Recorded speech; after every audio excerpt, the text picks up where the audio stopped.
And just like that, out of nowhere, Rasmus Højlund could potentially be a Bianconero already in USA during the Club World Cup. We'll speak about that and also the predicted lineups with one bad news, because there is a fan favorite, one that was doing extremely well in the latest game, that could potentially be or on the bench or even worse, maybe not participating to the game at all. Juve Lecce of tomorrow.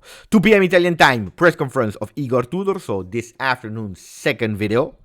We'll speak about all of that. Ciao Juventini of the world, my name is Giuseppe, welcome back on the channel, I hope you're all doing well. Look, it was a news that I didn't see coming. I was not thinking about it, I was not expecting about it, but yesterday Fabrizio Romano and Matteo Moretto on their channel, they launched a big news. Juventus is following with a lot of interest Rasmus Højlund. First contacts were made, even if they didn't start any negotiation yet. There is nothing serious at today. It's not close to happen, but Juventus is looking and following with a lot of interest, with a really first question. What is the kit thinking about it? What are the first margin would you be open to? These are the first explorative questions from Giuntoli and Co.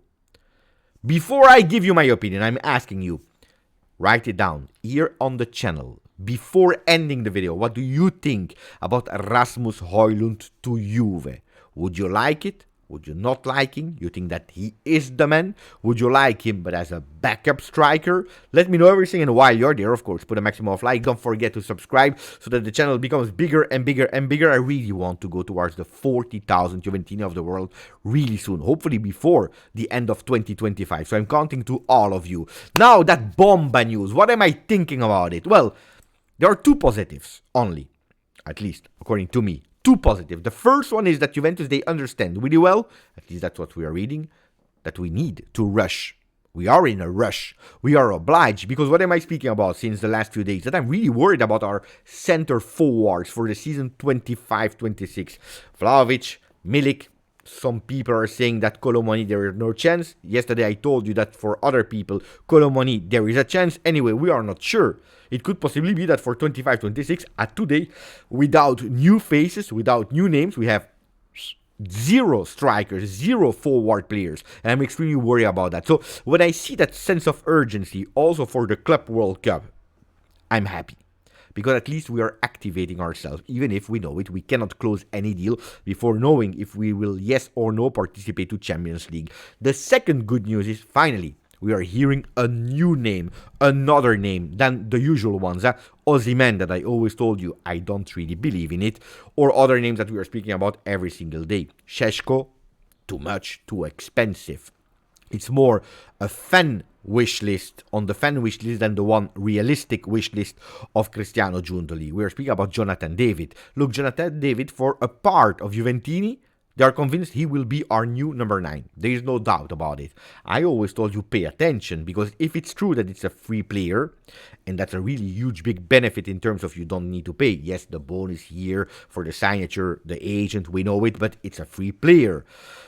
The stipendio, the salary is not really excessive, it's not exaggerated, and they are all beautiful news for Juve. On the other side, I always told you, well, these benefits are also the dangers, because he can choose whoever he wants. He will be a free agent, and the competition will increase. We heard about a lot of Premier League clubs that are interested in the Canadian player. We heard about the Barcelona, and now we see it in Gazzetta dello Sport, new contact between Jonathan David and the Nerazzurri, with Inter, that are ready to offer 5 years of contract at 5 million euro net for the player. In case they are failing, they have alternatives like Luis Enrique, I don't know, and Castro from Bologna, but their first target is Jonathan David. That's what I'm telling you. Pay attention, huh? If you are focusing and being sure that he will be your striker, well, put it black on white as soon as possible. You could potentially already do it now, because he's free to sign wherever he wants, wherever he wants, wherever and whenever he wants. So you could and you should anticipate if that's really your target. Otherwise, he will go. I tell you, he will go. So I was really happy to hear alternatives. And these are the two good news. Then I go towards the other news, the other opinions about Rasmus Højlund. First of all, the context. The context is that he's not 100% productive at Manchester United, is not meeting the expectations? Is it because of the club? Is it because of the coach? Is it because of himself? Because he was not ready? Because he has been overrated, overpaid as well? We don't know. But the club would be open to loaning him out so that he increases his value and they don't lose too many money and they can still cash in a lot at the end of that loan to the club where he's playing or to another club. Look, that formula of loan, it can sometimes be smart, but it should not be something excessive. Look, I love loan with an obligation to buy because you're able to take the player already, to anticipate and actually to postpone the cash that you pay. You should not do it for all the players because otherwise you have problems in the next summer. But if you have a split with certain players with an obligation, I also like the formula with an option to buy. Actually, it's even better because that option allows you to test the player, and if he's working, you can sign him. If it's not working, you send him back home. But that's you. You are own boss of your destiny. You are choosing to let him go. Then these kind of deals about a loan, a dry loan, a simple loan for a season, actually making sure that players from other clubs are performing better, are doing well, and then you send them back. Ragazzi, we just did a mistake with Renato Vega. We are maybe doing the same mistake with Colomani. Luckily on Kalulu there is that option, luckily. But there are some players like that where we go with a simple loan, like even Conceição. Conceição, we are lucky that there is a clause. But that clause also, him, needs to be convinced that he wants to go to Juve. It's different. The clause is different than an option to buy. So these loans, first of all, calma. Especially because I don't want my number 9, my center forward, my striker to be someone that will do well at a certain moment, will do bad in another moment, and at a certain moment when it will be the last few months, where the destiny has not been chosen, well, he will not put the leg. He will not do the extra mile. He will not do that extra effort because he's scared to go injured, because he's not 100% involved in the club, because he knows that his future is not there. So why giving my best? Because I'm a bit scared that something can happen, So pay attention for these big names, these big players. Because also, in the last 2 years, we were never having really a convincing number 9, one that is really banging a goal after the other. Really, if we are thinking about these players, we need to go back to times about Higuain, and even before, especially not the Higuain 2.0, but maybe the Higuain 1.0, to really find again a striker that was scoring with continuity in diverse positions in different ways. Now the player, is he good, is he bad? I think it's a good player. Rasmus Højlund is a good player. First of all, he's super young, 22 years old, and he just celebrated in February. So he's a young player, beautiful prospect, a player that could possibly still improve, still arrive at the level and reaching the label that people put on him. You remember, the new Holland, that's how he was called, with that competition, Norwegian, Danish player, we know it. So can he still arrive there? Yes, he can. Why not? Not putting it in doubt. Now, I think that probably Manchester United, they totally failed. They totally failed in exaggerating in signing him. 75 million euro plus 10 million euro of bonus. I don't think that they had to pay the 10 million euro if you're looking at the results of Manchester in the last 2 years. And they went immediately after a season of Rasmus Højlund at Atalanta. 34 games in that season, 10 goals, 4 assists in 2 competitions, Serie A, Coppa Italia. So we are speaking about immediately an Atalanta, Manchester United. They win cash, they have the money, they don't care, boom, on the table. And since then, that's 2 seasons for Rasmus, where he played 85 games, 24 goals, 6 assists. If you're looking at Premier League this season, only 3 goals in 26 appearances. In 11 games of Europa League, a bit better with 5 goals, but we know it, in Europa League, it's not that they faced huge, enormous, big teams. It's a player that end with Ten Hag and with Amorim never really reached the potential. He is a Manchester United fan. Does he want to leave or not? Look, the first answer are, yeah. If it's not working, I tried for 2 years. I'm still young. I'm 22. Going back to the country in Italy where I did really well, where I know that I am appreciated, when I know the league and I know that I can make the difference, especially if we are upgrading, going to a club like Juve, if it's for 1 year, so that I can go out of that toxicity, the toxic moment of Manchester United, why not? Again, I tell you, a loan with an option could be something, and I would not say no, but then it cannot be my first striker. A loan with an option, then I need that Juventus goes out and convince me about a real name a la number 9, that is your permanent number 9. Can it be Osimhen? Osimhen with on the bench as a rotational player, Rasmus Højlund, why not?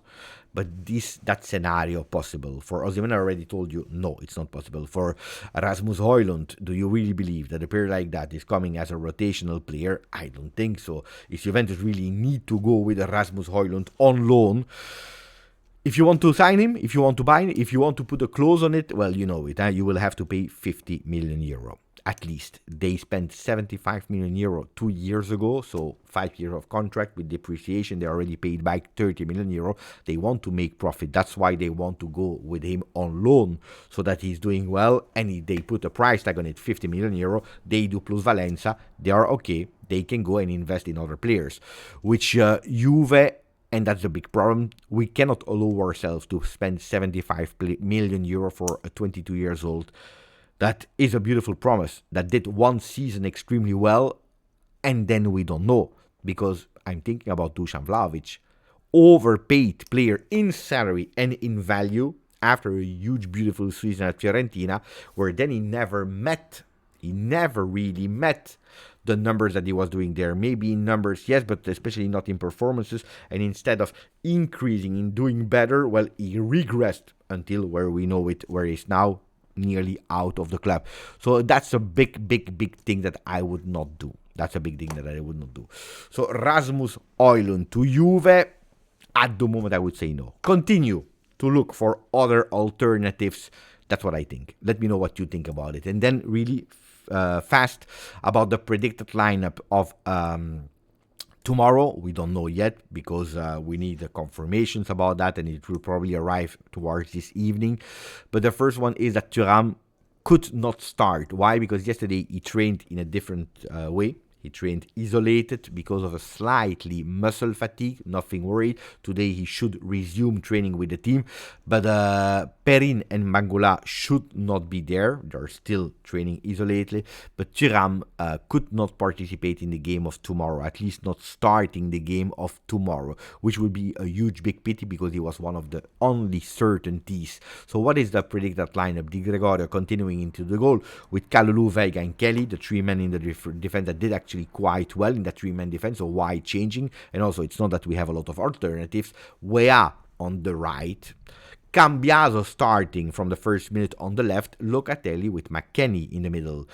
McKennie, why? Because we know with Tudor said it, he can do multiple roles. He's a real beautiful jolly and joker, but if there is one role where I really see him and I consider him better than all the other ones, is in the midfield. So McKennie going back there because Thuram is not there, not giving Cope Manners the starting spot. And then the three up front looks like we are reconfirming Nico Gonzalez, Yildiz and Dusan Vlahovic, also against Lecce. We're talking a lot about that offensive trio of Yildiz, Colomani, Vlahovic, with an offensive player a la Nico Gonzalez playing on the right as a right wing back. They will probably not do it. For what reason? Because they don't want to have that huge big split without Thuram going all up front and then having problems in the back. So trying to find a balance without Thuram, maybe will postpone Colomani and Vlahovic playing together. Nico Gonzalez, will he play? Absolutely yes.